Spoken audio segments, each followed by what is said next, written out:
You're late. How sad. What's it like? If only I could hear your answer. We paid our respects. Words were said and hymns sung, tears flowed, and we swore we would never forget you. We spent almost half an hour reflecting on your life and the impact of our loss, and then filed out into the sunlight to begin another day. Already, your image becomes blurred. We swore to never forget you, but on this anniversary we are unsure of who you are and why we must linger for a moment. In Gallatry, punctuality is all, and you are now so very late. It is probable that you will no longer arrive. In your absence, we ask today's question: why a submarine?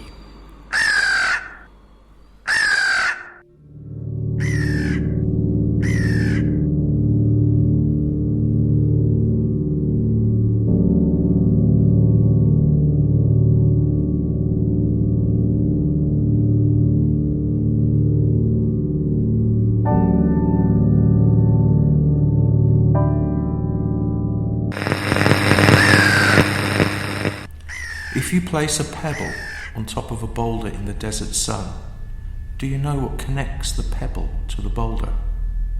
The everyday soul will say gravity, and indeed this can be considered normal. The scientist may answer that no surface is ever truly smooth if you look closely enough. There are minute mountains perched on top of each other, separated with swathes of void. This also can be considered normal. The shaman would look at the pebble and the boulder and answer that the shadow between them connects them. This is the spirit world, the darkness that intertwines all things and where the spirits dwell.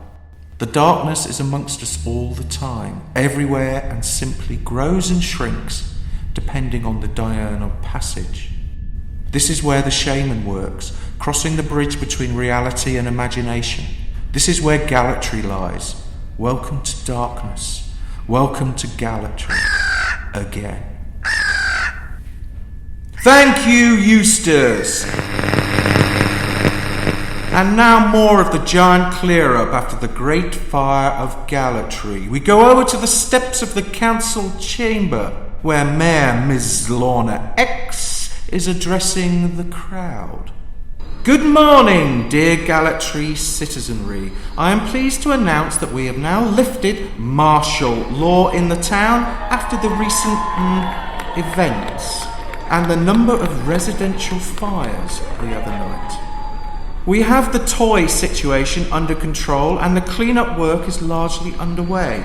Every citizen has responded to my call for unity, and although you now have no choice but to obey, I am still very pleased with you all. The mayor paused for a moment and reflected before continuing.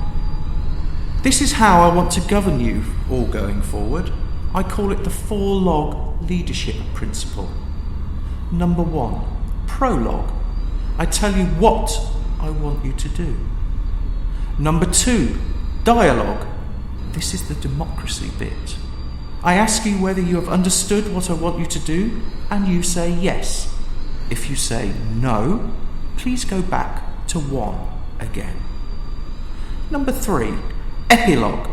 I ask you whether you've done it yet, and if you've done as I ask, there is a number 4, which is called Yule log, which is a small sickly annual gift that you can all look forward to.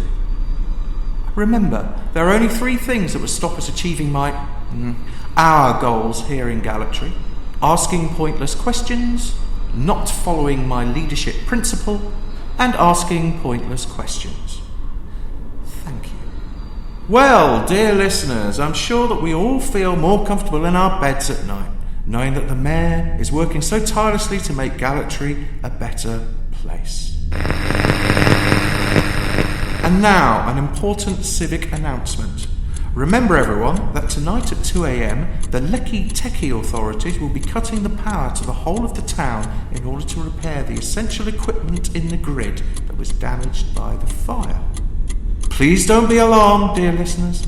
This is a normal, well-adjusted, pleasing and stress-free free procedure in order to get the civic infrastructure back to tip-top puckerness. We should all be asleep in our beds and we should not notice a thing. So do not fret, the perpetually scared. That reassuring light you left on will go out for 2 minutes, but all is well. Do not be afraid. It will come back on, and you'll look down at yourself and feel your arms and legs and realise that you are still here and in one piece. Do not fret, florists, zombies, and the confused brethren. We will all come through okay. Wake again for another day's toil at the mayor's behest, dear listeners. I too will be off the air for 2 minutes, but I haven't left you like your first sweetheart. Oh no, I will be back. And I still love you. In other community news, we've been talking to regular listener and madcap freelance philosopher Dick Lake, Aquarius, who has a story about his wife Bess. Dick maintains that she has turned herself into a 3-foot-high stone horse via mail-order hypnosis in order to be more at one with her primitive side. Although it was a big heave, according to Dick, he lifted Bess into the garden on his own so that she could live a free and wild life and then recount her experiences to him for his upcoming new book, The Man Whose Wife Turned into a Stone Horse. However, Good morning, Gallatry. It's 7 a.m. and I still love you. Breaking news. Down on the high street, apparently something very strange has happened overnight. To be fair, dear listeners, I kind of expected something was going to happen last night. Let's go over to Jenny Jennings to describe the scene. Morning, Jenny. What's going on? Well, I'm not quite sure where to begin. A submarine seems to have appeared in the middle of the high street. It's sat at a bleak angle, almost blocking the entire pedestrianised shopping area, skewed on its side like a dying whale or a tortured joke. It's covered with aged barnacles, rust and some freshly sprayed tags already. It must be at least 200 feet long, 30 or 40 feet high, and its engines must still be working, as the propeller is still turning in the air like a Dutch clown's bow tie on clog holiday. Tell me, Jenny, is there any sign of life or markings to identify it in any way? Well, I'm now walking round the chemist so I can get a closer look at the conning tower. The hatch is shut. There's no sign of anyone trying to get out. Hang on, I'll just have a peek round here. There are some markings on the side of the tower. It reads, UB65. Just a shot in the dark. Could it be a U-boat? Thanks, Jenny. Very strange that, considering that we're the most landlocked town in the country, that a submarine could get so lost in the dark on the canal network. If any of our dear listeners could help identify the vessel from the marking UB65, please call in. I will keep you updated. And now back to the story earlier about the local eccentric Dick Lake and his imaginary stone horse for a wife. After a tip-off from a concerned neighbour, Chief Anderson and his team were called in to investigate. Chief, what's going on down there? Hello everyone. We were tipped off that Mr. Lake, eccentric and freelance philosopher, did actually have a wife, who didn't fit the description of a horse, stone or otherwise. We conducted a thorough search of the house but could not find any evidence of her living on the premises. We did find this highwayman's costume, bales of hay, an industrial-sized carton of sugar cubes, but not a lot else. Then, when one of my officers disturbed the bales of hay, he found some recent scratch marks on one of the back walls. He investigated and found that rather being stone, like the fake wallpaper suggested, the wall sounded hollow, and when rapped upon... Thank you, Eustace. Now an update on the submarine. We've had a call, dear listeners. We think we may have a lead on the uninvited ship sopping in salty sputum on our shopping street. Ms. Donna Penny from the Council's Specialist Scientific Department explains. I've referred to the 1977 book Mysteries of the Unknown, and I think I've been able to identify the vessel. UB65 is, or I should say was, a U-boat. This U-boat was in action during the Great War. It was dogged with problems from the very start. It sank on its maiden voyage and had to be rescued to the surface. They found several of the crew asphyxiated in the engine room. Then another couple were crushed later by a falling beam. The ship got a reputation for being cursed. No crewman wanted to sail in her, and even the Kriegsmarine Command took it so seriously they had the vessel exorcised. It subsequently made it into action and sank some enemy ships, but it was in July 1918 that she met her end. Her end, we asked. An American submarine was patrolling the coast of Cornwall where a Portuguese ship had been recently sunk, and then they saw a lonely boy on the horizon. When they got closer to investigate, they saw it was another surface sub. Then suddenly it just sank. They found no bodies, no crew, no evidence that the ship had been hit in battle. But the most curious thing they saw was just before the explosion that made UB-65 famous. They even recorded it into their own ship's log, which would have been very rare at the time. Curious thing, we asked. They reported seeing a figure hovering over the deck in a German officer's coat with his arms crossed, looking defiantly back at them. That's why UB-65 is always known as the haunted submarine. Well, thanks, Donna. Why should a long-sunk haunted submarine? Stop that now, Eustace. But now, dear listeners, community news. Public service announcement. We now go over to a special civic briefing down at the health centre, where a council health official is to give us an extraordinary briefing about a public health issue. A freckly woman in a white coat is standing next to the mayor. She is shoved slightly forward by the mayoral manicured hand into the glare of the camera lights and the bulbous microphones on the lectern. Hello, dirty Gallatry folk. My name is Dr. Rianne. I've been asked by the mayor to warn you of a recent spate of unusual deaths in here that we think are due to a previously unknown virus. I don't want to alarm anyone, but I actually think it's quite alarming. When we found the first one, we thought it could be another weird death of a zombie, as is common in the morgue down here. A contorted face, blackened warty skin, almost burnt. To be fair, the last lot we had in the morgue were actually all burnt. Each cadaver with a label marked Smith to their big toe. Bodies lined up out the door, down the corridor, past the vending machine, down the stairs, into the waiting room, into the car park, past the falafel van, over the road and into the bus station. Surprisingly, no one even noticed there. Anyway, I digress. It was when we had the 20th or 30th similar case that we started to think that there was a pattern emerging. So we emptied out the skip in the yard and re-examined the bodies more closely. Each one was male, middle-aged, and still had their cucumbers rampant, so to speak, with a smile on their face. Rigor mortis was kind to them. We also noticed that their bodies smelt sweet, slag-perfumed sickly, and when tested, each had salty semen all over their gentleman area, just below the porch, so to speak. Each body was covered in a black tarry substance with a large pyramid-like buboes growing out of the skin that looked like, well, barnacles. Imagine that. Conical barnacles on your swanicles. What would the funeral director make of that? The mayor threw an agitated sideways glance at the doctor, and she focused on her notes again. We concluded that each specimen had died in a sexual act. There was no evidence of any other DNA, bodily fluid, or hair other than their own. So we assumed that they all died, well, pleasuring their man spaniel, so to speak. The blood samples from each specimen all contain the same unknown virus. I've checked the virus databank, went to the phage library, but found nothing. However, it was when we found a survivor that we made the breakthrough.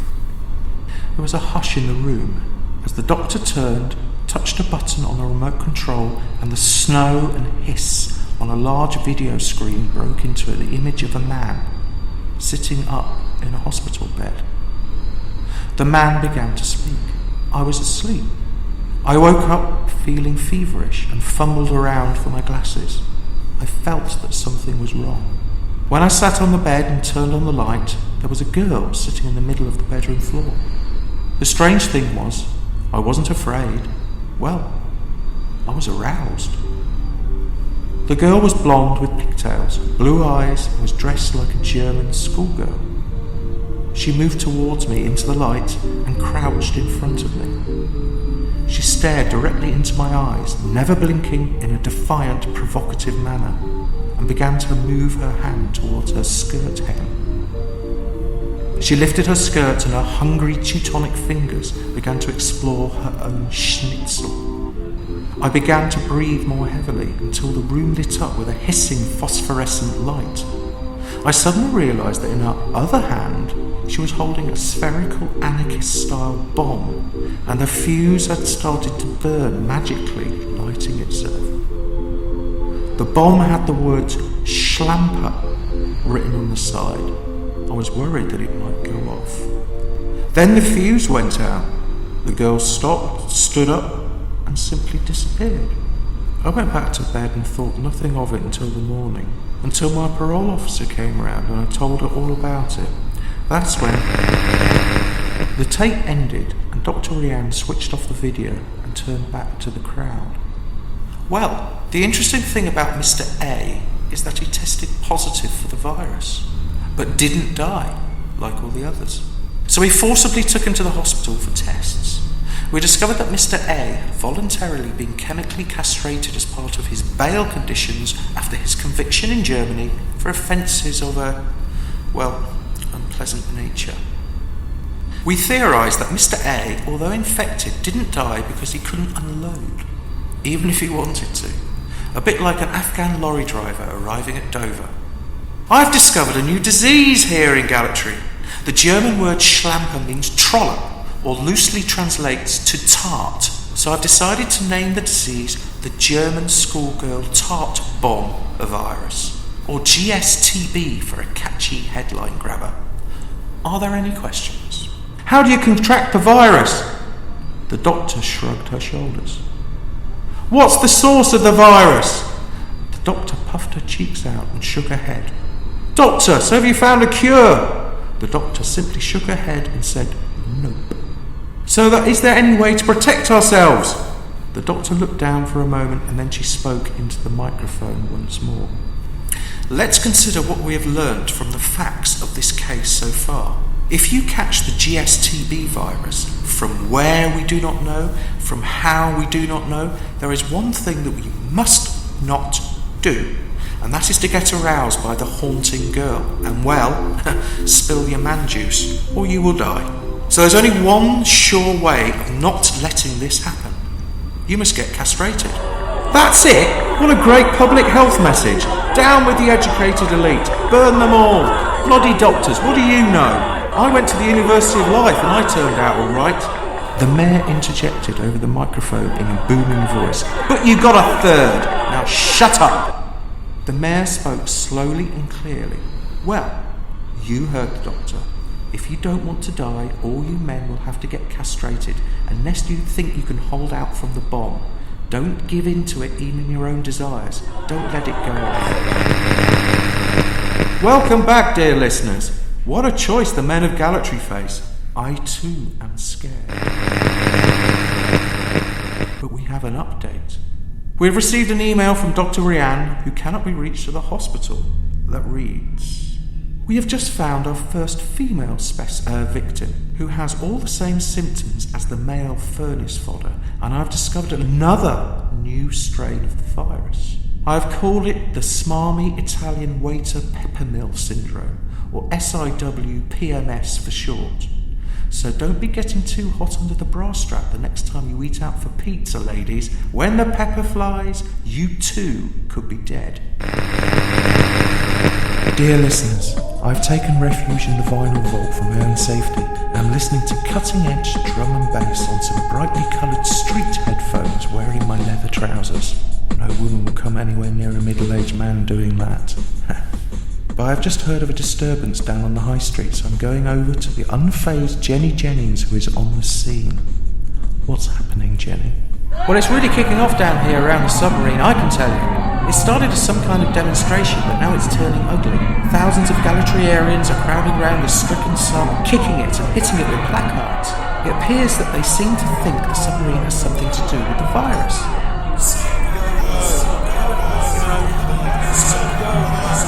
There are men with signs saying, "Think of cricket and live," wearing massive white underpants with copies of wisdom shoved down the front for protection.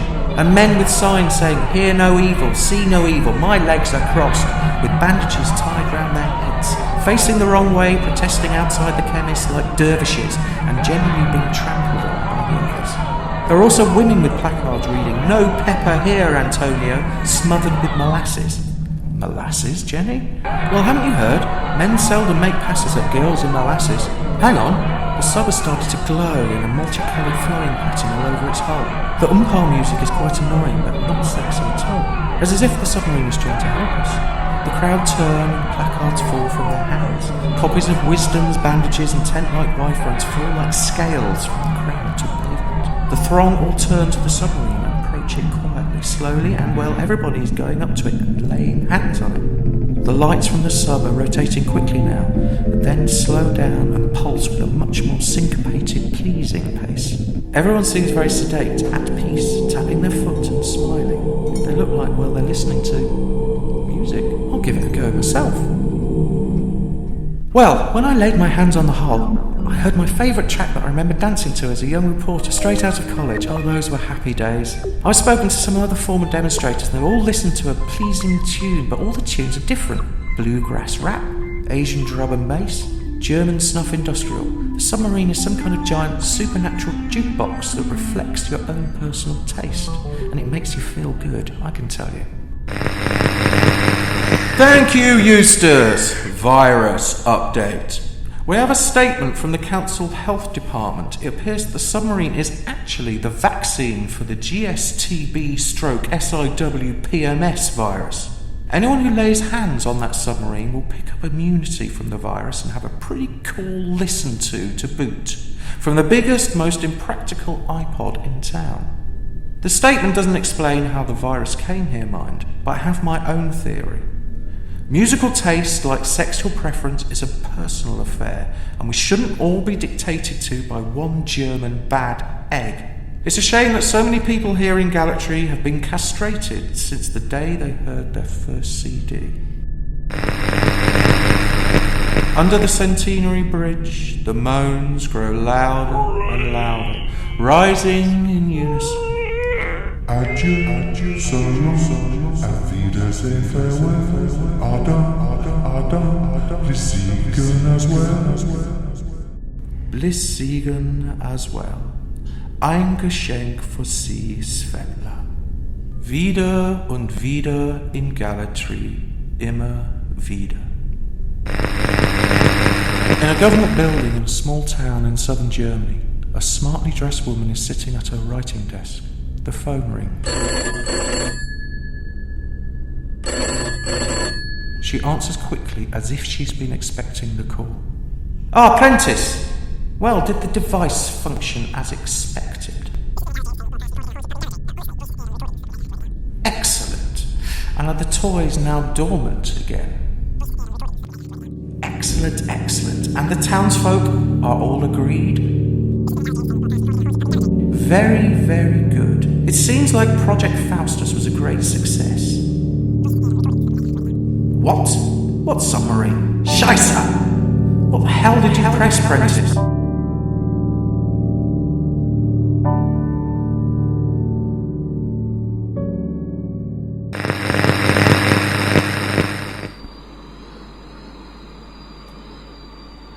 You have been listening to Gallatry, a community-funded local radio station. I'm Adam Aardvark. Max couldn't be around at the end of the show. He often needs to lie down in a darkened room and sort of, well, convalesce.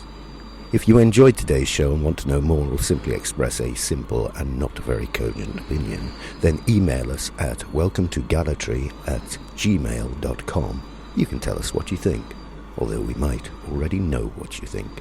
Or failing that, if you genuinely have no idea, we can helpfully provide some new ideas that you can call your very own. Ideas that you can share with your friends and family and become a much more interesting and likeable person, if only to yourself. This has been a Gallatry Entertainment broadcast recorded in a haunted pub in Gallatry. No, honestly, voices appeared on the recordings that we later had to edit out. I think we got them all, but who's to know for sure? Anyway, Gallatry is performed by Max Black, written and recorded by Max Black and Adam Aardvark, is copyright Gallatry Productions 2015. Thanks for listening. But remember, on your next journey home, Gallatry may be just around the corner.